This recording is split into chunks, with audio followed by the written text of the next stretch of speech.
UPSC study तो हम पहले कवर कर चुके थे हमारा बंगाल, मैसूर और मराठाज़म कवर कर चुके हैं। अब हम स्टार्ट करने जा रहे हैं सिंध का कॉन्क्वेस्ट हम स्टार्ट करने जा रहे हैं। तो in the early 90th century के अंदर इंग्लिश जो है उन्होंने स्टार्ट किया show an interest in Sindh. ठीक है, उन्होंने 19th सेंचुरी की अगर बात करेंगे तो 1800s में उन्होंने वहाँ पे सिंध में अपना इंटरेस्ट शो करा। Where they enjoyed some trade privileges authorized by Farman of Mughal Emperor in 1630. So the Farman provided the English with such privileges in the ports of Sindh which they enjoyed elsewhere. Rise of वहाँ पे अब क्या होगा, पहले वहाँ पे कलोरा chiefs होते थे, अब वहाँ पे कौन राइज करेंगे, तलपुरस अमीर्स जो है वहाँ पे राइज करना स्टार्ट करेंगे। तो इन द 18th सेंचुरी क्या होता है, prior the rule of Talpurs amirs Sindh जो है वो किसके द्वारा रूल किया जाता था, कलोरा चीफ्स के द्वारा रूल किया जा रहा था। तो इन 1758 के अंदर क्या होता है, इंग्लिश फैक्ट्री जो है वो बिल्ड की जाती है ठट्टा के ऊपर, और इसका जो ओइंग है वो किसको दिया जाता है, कलोरा प्रिंस थे गुलाम सिंह को। और 1761 में क्या होता है, गुलाम शाह जो थे on the arrival of English resident in his court not only rectified the earlier treaty, उन्होंने सिर्फ पहली वाली ट्रीटी ही रेक्टिफाई नहीं करी but also excluded other Europeans, और अदर यूरोपियंस को उन्होंने फ्रॉम ट्रेडिंग देयर वहाँ पे, और ये सब मतलब वहाँ से गुलाम सिंह जो है वो रूलर थे और उनकी हेल्प से उन्होंने और यूरोपियंस को हटाने का प्रयास किया but also excluded other Europeans, हमने देख लिया। और ये एडवांटेज इंग्लिश ने एंजॉय किया 1775 तक, जब तक उनके फ्रेंडली रिलेशन थे वहाँ पर। बट जैसे ही सरफराज खान वहाँ पर आते हैं तो वहाँ पे जब उनसे इतने फ्रेंडली रूल उनके उतने डीलिंग नहीं होती है, तो उन्होंने जो सरफराज खान थे उन्होंने इंग्लिश की फैक्ट्रीज तक भी क्लोज करा दी थी। तो इन द 1770s में क्या होता है, बलूच ट्राइब कॉल्ड तलपुराज जो है descended from the hills and settled in the plains of Sindh. ये जो ट्राइब थी वो पहले कहाँ से रहती थी, पहले हिल्स पे रहती थी, अब ये आ गई थी प्लेन्स के ऊपर आ गई थी। दे वर एक्सीलेंट सोल्जर्स, और ये लोग कौन थे, एक्सीलेंट सोल्जर्स थे, as well as adapted to hard life. इनको कैसी भी लाइफ दे दो, हार्ड लाइफ दे दो, उसको अडेप्ट कर लेते थे। They acquired great influence and soon assert power in new reason.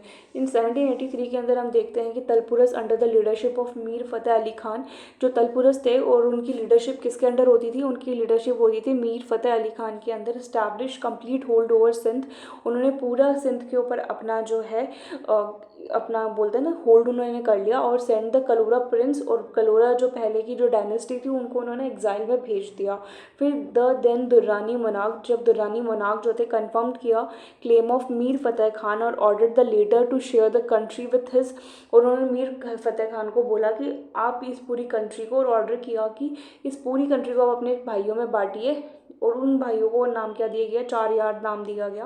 When the Mir Fateh died, जब मीर फतेह जो है वो 1800 में जब डाइड हो जाते हैं तो 4 यार जो मीर फतेह और उनके छोटे भाई उनको 4 यार में उन्होंने डिवाइड किया, और जब मीर फतेह की डेथ हो जाती है तो 4 यार ने इस पूरे किंगडम को अपने आप में डिवाइड किया और अपने आप को क्या बोला, अमीर्स बोला और लॉर्ड्स ऑफ सिंध बोला। देखो पहले कलोरा थे, फिर उससे कलोरा को इन्होंने मीर खान ने लिया, और उन्होंने अपनी और उनके 4 भाई थे, 4 भाइयों ने फिर उनके मरने के बाद उस किंगडम को संभाला। दे कॉन्कर्ड, और उन्होंने क्या क्या कॉन्कर्ड किया, अमरकोट फ्रॉम द, और दे कॉन्कर्ड, क्या क्या कॉन्कर्ड किया उन्होंने, राजा और जोधपुर से अमरकोट उन्होंने ले लिया, और उन्होंने कराची लिया चीफ ऑफ लस से, एंड शिखरपुर एंड बुखर लिया इन्होंने अफगान से। तो उन्होंने क्या क्या लिया, जोधपुर के राजा से अमरकोट लिया, कराची उन्होंने चीफ ऑफ लस से लिया, और शेखरपुर और बुकर जो है उन्होंने अफगान से लिया। अब ग्रेजुअल एसेंडेंसी ओवर सिंध, अब ग्रेजुअल एसेंडेंसी अब हम देखेंगे सिंध के ऊपर कैसे स्टार्ट हुई। तो common belief in the late 18th century was that Napoleon was conspiring, ये बोला जाता था कि नेपोलियन है वो कंस्पायर कर रहा है टीपू सुल्तान के लिए, और वो इंडिया में इन्वेड कर सकता है किसी भी टाइम पे। तो इन 1799 में क्या हुआ, behind Lord Wellesley efforts to revive commercial relations, तो लॉर्ड वेलेस्ली ने एफर्ट्स किए रिवाइव करने के लिए कमर्शियल रिलेशंस को, और with Sindh it was a true aim to contract the alliance of the French Tipu Sultan and Shah Zaman, और सिंध ने किसके साथ अलाइंस बनाई, फ्रेंच के साथ अलाइंस बनाई और टीपू सुल्तान के साथ उन्होंने अलाइंस बनाई। और मतलब सिंध, फ्रेंच और टीपू सुल्तान और शाहजहां ये लोग आपस में आए, ठीक है, और negotiation were open with Fateh Ali Khan, but under the influence of Tipu Sultan and the jealousy of local traders aided by anti-British party at Hyderabad. The अमीर इन अक्टूबर 1800, जो अमीर थे अक्टूबर 1800 के अंदर, order the British agent to quit the, और उन्होंने ऑलरेडी वो अगर फ्रेंच के साथ अगर रिलेशन अगर स्ट्रॉन्ग कर रहे हैं तो उन्होंने फ्रेंच को बोला कि आप यहाँ को सिंध को छोड़ के चले जाओ 10 दिन के अंदर। और British agent left Sindh and the company quitted suffered the insult. और जब जैसे ही कंपनी लेफ्ट करी तो उनको लगा कि हमने इंसल्ट किया, हमारी इंसल्ट हुई है। फिर क्या होती है, treaty of eternal friendship sign होती है, किसके बीच में होती है, तो इन जून 1807 में क्या होता है कि अलाइंस बनती है, align of Tilsit with Alexander one of Russia. वो उसको कौन ज्वाइन कर लेता है, नेपोलियन बोनापार्टी ज्वाइन कर लेते हैं। Alliance has as one of its condition a combined invasion of India by the land route. और उन्होंने सोचा कि वो इन्वेड करेंगे इंडिया के अंदर लैंड रूट के द्वारा। Now the British wanted to create, तो ब्रिटिश को क्या है वहाँ पे बैरियर बनाना था जिससे वो वहाँ पे इंडिया को प्रोटेक्ट कर सके। तो इसके लिए उन्होंने लॉर्ड मिंटो को भेजा। लॉर्ड मिंटो ने भेजा 3 डेलीगेशन अलग अलग जगह पर, जिससे वो वहाँ पे बफर स्टेट बना पाए। तो इन्होंने एक तो मेडकाल्फे को भेजा, मेडकाल्फे को लाहौर में भेजा, एल्फिस्टोन को काबुल में भेजा और मलकोम को उन्होंने तेहरान में भेजा। Sindh was visited by Nicholas Smith, और सिंध को किसने विजिट किया, निकोलस स्मिथ ने विजिट किया, who made the amirs to conclude a defensive arrangement. After negotiations the amir agreed to a treaty. हर निगोशिएशंस के बाद में अमीर्स जो है एक ट्रीटी पे पहुंचे। Their first ever treaty with the English, और उनकी फर्स्ट एवर ट्रीटी थी ये इंग्लिश के साथ। After professing internal friendship, both sides agreed to exclude the French from Sindh and exchange agents to each other's court। और इन सब होने के बाद में उन्होंने सोचा कि अब फ्रेंच को हम अलग करेंगे, अब हम ब्रिटेन के लोगों को अपने कोर्ट में बैठा लेंगे। तो treaty was renewed in 1820 with the tradition of both article excluding the American and resolving some border dispute on the side of Kutch after the final defeat of Maratha confederacy in 1888। तो इस पूरे पैराग्राफ का मतलब ये है, तो जब इनको बफर स्टेट बनाने थे तो सिंध में और इन सब जगह पे इन्होंने अपने एजेंट्स को भेजा, और इन एजेंट्स ने क्या किया, वहाँ पे अपनी मतलब इम्पोर्टेंस वहाँ पे बताई। और इसमें सिंध में ये होता है कि वहाँ पे जो फ्रेंच की जो इम्पोर्टेंस थी उसको एक्सक्लूड किया गया, और आपस में जो मतलब एजेंट्स है वो एक दूसरे के कोर्ट में बिठाए गए, सिंध ने और इंग्लिश ने। तो ये चीज़ होती है। फिर after the final defeat of Maratha confederacy in 1888, अब ट्रीटी होगी 1832 की। तो 1832 के अंदर विलियम बेंटिक है, वो किसको भेजते हैं, कर्नल पॉटेंजर को भेजते हैं सिंध के अंदर to sign a treaty with the Amir से वो ट्रीटी साइन करे। तो the provision of the treaty, और उस ट्रीटी का प्रोविजंस क्या थे, फ्री पैसेज थ्रू सिंध। हमें देखो, अगर हमें अफगान जाना है, आप हमें कुछ हेल्प करें नहीं करें, बट आप हमें एक पैसेज दे देंगे, हमें सिंध पे जाना है, अगर हमें सिंध जाना है तो आप हम आराम से जाएं। Would be allowed to English traders and travellers and to use of Indus, और हम इंडस का यूज़ करें फॉर ट्रेडिंग पर्पसेस के लिए, हम ट्रेडिंग पर्पस के लिए इंडस को यूज़ करें। However no warship would ply and not any materials for war would be carried out. और मतलब नो वॉरशिप, कोई भी वॉरशिप जो है हम आपस में लड़े नहीं, हमें अगर जाने दिया जा रहा है तो इजीली हमें जाने दिया जाए। तो फ्री पैसेज थ्रू सिंध, हमें सिंध से जाने दीजिए। No English merchant would settle down in, मतलब सिंध में कोई इंग्लिश मर्चेंट नहीं बैठेगा, और पासपोर्ट वुड बी नीडेड। और अगर यहाँ से जाएगा तो उसको देने पड़ेंगे पासपोर्ट्स, जो है वो उनके पासपोर्ट्स भी लगेंगे, ठीक है, उनके पासपोर्ट्स लगेंगे। Tariff rate should be altered by the, और जो टैरिफ रेट्स है वो किसके द्वारा ऑल्टर किए जाएंगे, फाउंड हाई। अगर एंड नो मिलिट्री ड्यूज और टोल्स वुड बी डिमांडेड, और मतलब बीच बीच में जैसे होता है ना, कहीं इधर जाते हैं तो टोल्स का डिमांड किया जाए, तो इंग्लिश से कोई टोल्स की डिमांड नहीं होनी चाहिए। यहाँ पे कोई आके बैठेगा नहीं, अगर कोई जाएगा तो पासपोर्ट भी लेकर जाएगा। और दूसरी बात है कि वहाँ पे आप हमें एकदम फ्री पैसेज दीजिए सिंध तक जाने का, ऐसे नहीं कि हमें रोक दें या हम पे टोल वगैरह लगाएं आप। ठीक है। फिर इसके बाद में हमारा स्टार्ट होता है amirs would work with the raja of Jodhpur, और अमीर जो है वो किसके साथ वर्क करिए, राजा ऑफ जोधपुर के साथ, to put down the robbers of Kutch. तो all treaties were confined, all treaties जो है उनको कन्फाइन रखिए, and parties would not be jealous of each other, और एक दूसरे से अब जेलस भी नहीं होंगे। फिर आते हैं हमारे Lord Auckland and Sindh. Lord Auckland और सिंध के बारे में कुछ कोरिलेशन होगा वो हम देखेंगे। लॉर्ड ऑकलैंड जो है वो गवर्नर जनरल बनते हैं 1836 में, गवर्नर जनरल बनते हैं। Looked at Sindh from the perspective of saving India from a possible, वो सिंध को ये देखते थे कि अगर कभी भी अगर रशियन इन्वेड करेगा ना तो सिंध हमें बचा लेगा वहाँ पे। तो wish to obtain a contracting a possible Russian invasion, contracting influence over the Afghans. Ranjit Singh जो थे पंजाब में वॉज स्ट्रॉन्ग इनफ, और जो पंजाब में रंजीत सिंह थे वो स्ट्रॉन्ग थे इतने to resist coercion in this regard, but the amirs were not, ठीक है, बट वो चाह रहे थे कि सिंध में हम अमीर्स बैठे हैं, वो तो रेजिस्ट नहीं कर पाएंगे, लेकिन रंजीत सिंह जो पंजाब में बैठे हैं वो सीरियसली रशिया के इन्वेजन को रेजिस्ट कर पाएंगे। तो English view was that they had to consolidate their position in Sindh as a necessary first step for the plans of Afghanistan. तो इनको पता था कि वहाँ पे इतना होल्ड नहीं कर सकते, इसलिए उन्होंने सोचा कि हमें अफगानिस्तान में जाने से पहले हमें सिंध पे कंट्रोल होना बहुत ज़रूरी है। तो उन्होंने उनको अपॉर्चुनिटी मिली व्हेन रंजीत सिंह ने सिंध के फ्रंटियर्स को उन्होंने कैप्चर कर लिया था। और ठीक है, और इसके रोझन के और पोर्टेंजर, तो पोर्टेंजर was captured a frontier town of was sent to Hyderabad to sign a new treaty with the amirs. The treaty offered protection to the amirs on the condition that the, तो अब देखो रंजीत सिंह ऑलरेडी सिंध पे कॉन्कर कर चुके थे, तो इन्होंने सोचा कि ये हमारे पास एक अच्छी पॉसिबिलिटी है।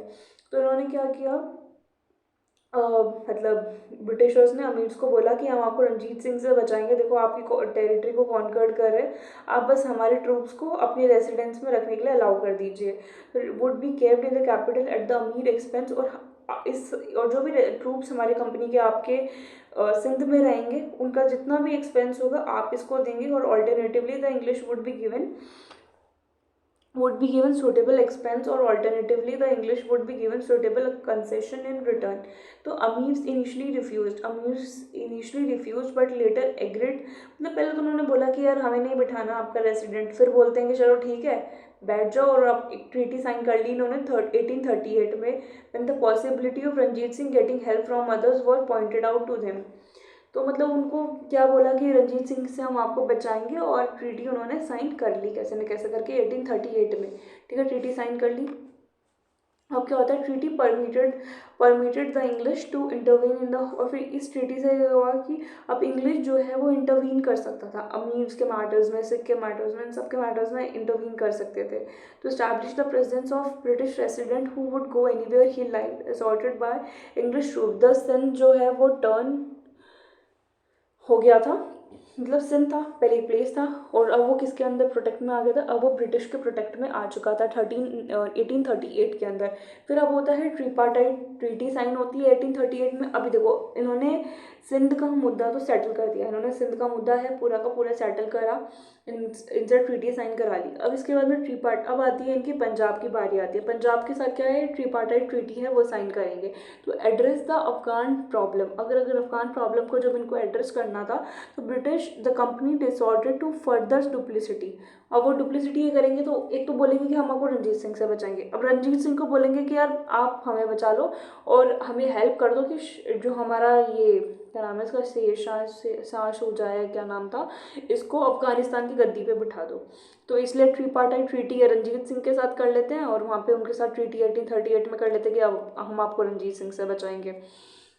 तो Ranjit Singh to sign a tripartite treaty in which 1838 agreeing to British mediation in his dispute with the Amirs, and then made क्या बनाया, and then made Emperor Shah सूजा, मतलब वही है कि शाह सूजा को एम्परर बनाना है, ये सोवरेन राइट्स और उनको सोवरेन राइट्स देने हैं सिंध के अंदर। तो प्रोवाइडेड द एरियर्स और ट्रिब्यूट वर पेड। फिर the exact amount of tribute was to be determined by English, whose main objective was to obtain finances for the Afghan adventure and obtain so much Amir's territory as would secure a line of operation against Afghanistan through। ठीक है, और इसी के साथ सिंध ने क्या कर लिया, सब्सिडरी अलायंस एक्सेप्ट करा। 1839 के अंदर, और company intended to persuade the compel the means to pay the money and also to consent the abrogation of article of the treaty of 1832 which prohibited the movement of English troops in Sindh by the land और the river.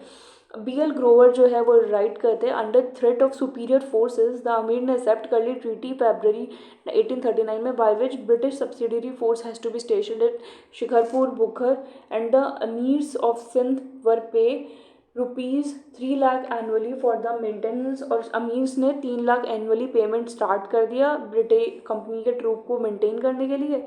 तो amirs were debarred from having any negotiation with foreign state without the knowledge. अब वहाँ पे subsidiary lines हो गई, तो subsidiary lines के चलते जो अमीर्स थे वो किसी और के साथ फ्रेंडशिप नहीं कर सकते थे। Further they were provider store room at Karachi for the company military supplies beside abolishing all tolls on the Indus and furnishing an auxiliary force for the Afghan war if called upon to do so, अगर उनको बोला जाता तो, if it called to do so, ठीक है। अब उसके बाद आता है कैपिटुलेशन ऑफ सिंध। अब ये क्या होता है, तो फर्स्ट एंग्लो अफगान वॉर जो है वो कहाँ पे फॉट होती है, सॉइल ऑफ सिंध के ऊपर फॉट की जाती है। सॉइल ऑफ सिंध के ऊपर फर्स्ट अफगान वॉर की जाती है। वॉज नेवर लाइक्ड बाय, और वो कौन चाहेगा कि हमारे सॉइल पे किसी की वॉर हो। तो अमीर जो है वो चाहते नहीं थे, लेकिन वहाँ पे सिंध पे still first Anglo Afghan war होती है। और इसमें क्या होता है कि neither they like the presence of British troop, ना तो वो चाह रहे थे कि ब्रिटिश ट्रूप्स हैं वो उनके रीजन में रहे, और ना ही जो मतलब ये हो रही थी, वॉर हो रही थी ना, वो उनको चाहते थे। तो हाउएवर अंडर दिस ट्रीटी के अंदर दे वर आस्क्ड टू पे फॉर ऑल दिस, और साथ ही साथ उनको इन सब का पे भी करना पड़ता। एक तो देखो नाइट वो ये भी नहीं चाहते थे कि वहाँ पे फॉर्ट हो, दूसरी बात कि ब्रिटिश ट्रूप उनके रीजन में आए वो भी नहीं उनको पसंद था, और ट्रीटी भी ये थी कि वो उनको पे करना वो भी उनको पसंद नहीं था। दे वर नॉट रिवॉर्डेड, और वो इवन अगर उनके वहाँ पे वो लड़ भी रहे तो वो ना तो रिवॉर्ड हो रहे थे ना उनको थैंक किया जा रहा था उनकी सर्विसेज के लिए, बट बल्कि वो चार्ज किए जा रहे थे। ठीक है, तो amir were charged with treasonable activities against the British, and Alan were placed in a precarious position due to Afghan war reserve sent Outram to Sindh to negotiate a new treaty. Under this treaty, Amir were required to cede important provinces as a price of their past। और ऊपर से ये भी बोला जा रहा था अमीर्स को कि जितनी भी आपकी इंपॉर्टेंट टेरिटरीज है, प्रोविंसेस हैं, हमें दे दो, क्योंकि आपने पहले बहुत ऐसा कुछ किया है, तो अब आपको उसका कर्जा चुकाना पड़ेगा। To supply fuel to company streamers, और कंपनी के स्ट्रीमर्स को आपको ये सब पे करना पड़ेगा। एंड स्टॉप मिंटिंग कॉइन्स, और कॉइन वगैरह भी मिंट करना ख़त्म करो। तो furthermore in a succession dispute the English intervened through Napier and started a war with the amirs रोजन, और ये सब फाइनली एक रिवोल्ट के फॉर्म में बाहर आया। The whole of Sindh capitulated within a short period of time, and amirs जो थे और made captives and banished from, और धीरे धीरे अमीर्स को पूरे सिंध से ही हटा दिया गया।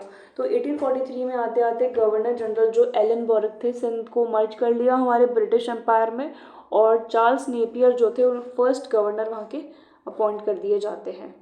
तो क्रिटिसिज्म क्या है कॉन्क्वेस्ट ऑफ सिंध का, तो हिस्टोरियंस जो है जनरली कंडेम करते हैं सिंध के एक्विजिशन को। क्यों करते थे, causes for annexation were deliberately manufactured, मतलब जानबूझ के चीज़ें ना बनाई जा रही थी, कुछ ऐसा रीज़न ही नहीं था कि उनको कॉन्क्वेस्ट करे, जानबूझ के वो रीज़न ले रहे थे कि भाई कैसे इनको कॉन्क्वेस्ट किया जा सकता है।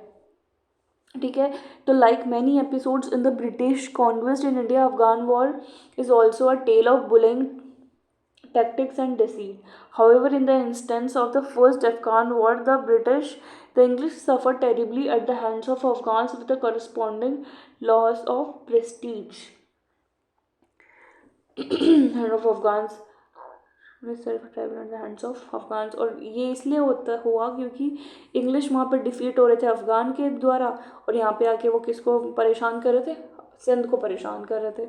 तो इस सब को कंपनसेट करने के लिए उन्होंने सिंध को एनेक्स कर लिया, और इसके बाद में एक लाइन भी बोलते हैं एल्फिस्टोन, ये बोलते coming from Afghanistan it put one in a mind of a बुले who had been knocked in the street and went home to beat his wife in revenge।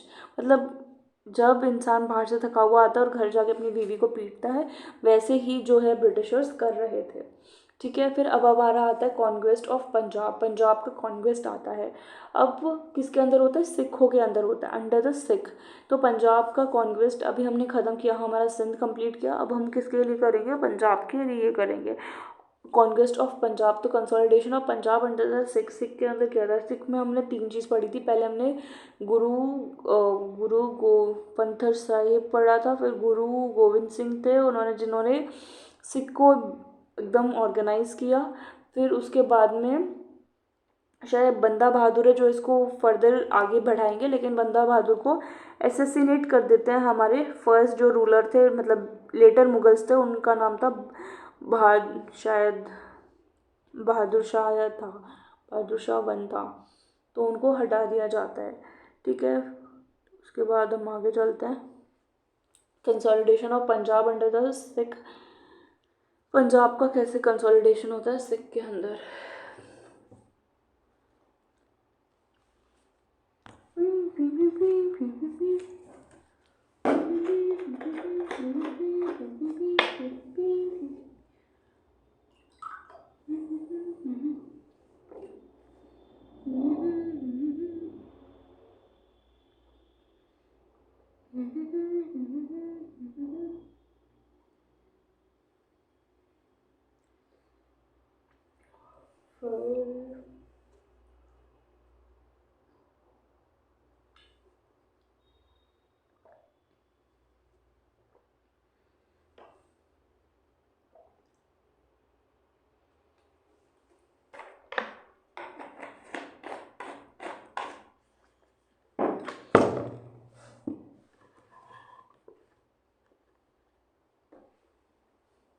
फिर यहाँ से हम स्टार्ट कर रहे हैं हमारे conquest of Punjab. Conquest of Punjab के अंदर हमारा आएगा consolidation of Punjab under the Sikh. तो after the murder of last Sikh guru Guru Govind Singh का जब मर्डर होता है, section of Sikh under the leadership of Banda Bahadur revolt करते हैं against the Mughals during the rule of Bahadur Shah. हमने अभी बात करी। इन 1715 बंदा बहादुर भी डिफीट कर दिए जाते हैं फर्रुखशियार के द्वारा and put the death in 1716। The Sikh polity once again become, Sikh polity जो था वंस अगेन लीडरलेस हो गई थी and later got divided into 2 group में डिवाइड हुई। एक तो थी बंदई और एक थी तत खालसा। जो बंदई थे वो लिबरल्स थे और ऑर्थोडॉक्स थे वो थे तत खालसा। तत खालसा जो थे ऑर्थोडॉक्स थे। तो this rift among the followers ended in 1721। और ये जो रिफ्ट था वो कब एंड हुआ फॉलोअर्स का? 1721 में अंडर द इन्फ्लुएंस ऑफ भाई मानी सिंह। लेटर इन 1784 कपूर सिंह फैजल पुरिया जो थे उन्होंने ऑर्गेनाइज किया सिख को अंडर दल खालसा। तो अभी तीन चीज़ें इन्होंने ग्रुप्स बनाए, तो बंदई बताएं, तत खालसा बताया और दल खालसा बताया। दल खालसा किसने बनाया? कपूर सिंह फैजल पुरिया ने बनाया with the objective of uniting followers of Sikhism. और इसमें क्या था कि इनका ऑब्जेक्टिव क्या था कि जितने भी फॉलोअर्स थे सिख के उनको यूनाइट करना है politically, culturally and economically. Whole body of Khalsa जो है, खालसा को फॉर्म किया गया और सेक्शन में, 2 सेक्शन में। एक तो बुद्धा दल थे और एक था हमारा तरुणा दल। बुद्धा दल जो थे आर्मी ऑफ वेटरियंस और एक थे आर्मी ऑफ यंग, एकदम यंग लोगों का जो था वो तरुण दल था। और बुड्ढा दल मतलब बुढ़े लोगों का जो दल था दैट इज बुड्ढा दल। फिर weakness of Mughal and invasion of Ahmad Shah Abdali created a general confusion and anarchy in Punjab. अब वीकनेस जो थी मुस्लिम की या इन्वेजन ऑफ अहमद शाह अब्दाली का जो था उसने बहुत ही क्रिएट किया कन्फ्यूज़न और अनार्की इन पंजाब में। क्योंकि वहाँ पे क्या हो रहा था कि एरिया जो है वो मुगल्स वहाँ पे डिस्ट्रॉय कर दिए गए थे और वहाँ पे एक तरह से वॉइड क्रिएट हो गया था। तो सिख कंसोलिडेटेड इन, सिख जो थे वो किस में कंसोलिडेट हुए? मिसल्स में कंसोलिडेट हुए which were military brotherhoods with a democratic setup. और मिसल एक अरेबिक वर्ड है जिसका मतलब है इक्वल, एक जैसे। और एक अनदर मीनिंग मिसल का होता है स्टेट। ठीक है, तो during this period 1763 to 1773 many misl जो है उन्होंने स्टार्ट किया रूल करना पंजाब में region में under Sikh chieftains from Saharanpur in the east to Attock in the west, from the mountainous region of the north to Multan in south. ठीक है, फिर हम बात करते हैं जो रणजीत सिंह जी ने स्टार्ट करी थी वो थी शुक्र चकिया मिसाइल जो थे रणजीत सिंह ने स्टार्ट की. तो at the time of birth of Ranjit Singh के बर्थ के टाइम पे देवर 12 इंपॉर्टेंट मिसाइल्स थी. दिस एंड दिस पढ़ लेना इसको, अहलुवालिया, भंगी, दलेवालिया, Faizullapuria, Kanha and so on. तो सेंट्रल एडमिनिस्ट्रेशन मिसाइल का जो था वो किसके ऊपर बेस्ड था? गुरुमत्ता संघ जो था, इनके आइडियल्स पे ये मिसाइल्स चलती थी, which was essentially a political social and economic system. तो रणजीत सिंह जो थे वो द सन ऑफ महान सिंह. रणजीत सिंह जो है वो किसके बेटे थे? महान सिंह के बेटे थे, जो कि लीडर थे शुक्र चकिया मिसाइल के. और महान और उस वक्त रणजीत सिंह सिर्फ 12 साल के थे. बट रणजीत सिंह जो थे उस टाइम सिर्फ 12 साल के थे. उस टाइम रणजीत सिंह जो थे सिर्फ 12 साल के थे. But Ranjit Singh showed an early acumen at political affairs. उन्होंने पॉलिटिकल अफेयर्स में अपना इनिशियली बहुत अच्छा मतलब रिप्रेजेंटेशन दिया. और towards the close of 18th century all important misl जो थी वो डिसइंटीग्रेट होनी स्टार्ट हो गई थी. और Afghanistan also engulfed in civil war due to the power struggle which went on for 3 decades तक वो चलता रहा. वो जो स्ट्रगल था वो चलता रहा. और these events in the neighbouring regions were fully exploited by Ranjit Singh. और ये जो इवेंट्स थे नेबरिंग रीजन में, इससे पूरा इवेंट्स थे ये किसने एक्सप्लॉयट किया? रणजीत सिंह ने एक्सप्लॉयट किया. Who follows a ruthless policy of blood and iron. तो ये पूछा जा सकता है पॉलिसी जो ब्लड एंड आयरन है वो किसकी है? वो रणजीत सिंह की है. और and carved out himself a kingdom into a central Punjab in 1799 में. पर रणजीत सिंह जो है वो अपॉइंटेड होते हैं गवर्नर ऑफ लाहौर बाय.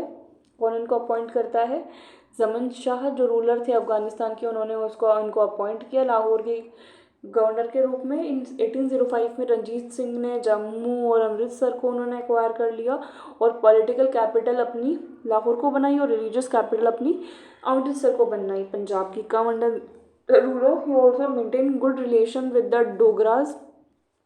उन्होंने बहुत अच्छे रिलेशन बनाए डोगराज मतलब जम्मू के अंदर. और नेपाली के साथ उन्होंने बहुत अच्छे रिलेशंस उन्होंने बनाए. फिर रणजीत सिंह और इंग्लिश की अगर हम बात करेंगे तो prospects of joint Franco Russian invasion of India through the land root has alarmed the English. इससे इंग्लिश मतलब जो रशियन इन्वेजन होने वाला था उससे काफ़ी मतलब चौकन्ना हो चुके थे वो लोग.